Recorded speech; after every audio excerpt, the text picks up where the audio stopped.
Tanzania inaendelea na maandalizi ya uzinduzi wa satellite ya kwanza ya mawasiliano baada ya kupata njia ya kurushia satellite orbit anga za juu katika mkutano wa dunia wa mawasiliano uliofanyika jijini Dubai mwezi Desemba mwaka 2023.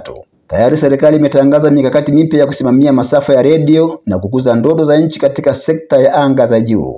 Mkurugenzi mkuu wa Mamlaka ya Mawasiliano Tanzania TCRA, Dr. Jabir Bakari, amesema miongozo imeandaliwa kwa ajili ya usajili wa satellite zitakazokuwa chini ya jina la Tanzania na kwamba mtoa huduma yoyote anatarajia kuzindua satellite anapaswa kwanza kuwasilisha maombi TCRA kwa ajili ya kibali cha masafa ya redio. Katika hatua nyingine, Dr. Jabir amesema serikali inapanga kuanzisha mkakati wa kitaifa wa anga za juu na kuunda shirika la anga litakaloratibu shughuli zote za teknolojia ya anga, akisisitiza kuwa kanuni hizo zinalenga kuhakikisha matumizi bora, sawa na endelevu ya masafa.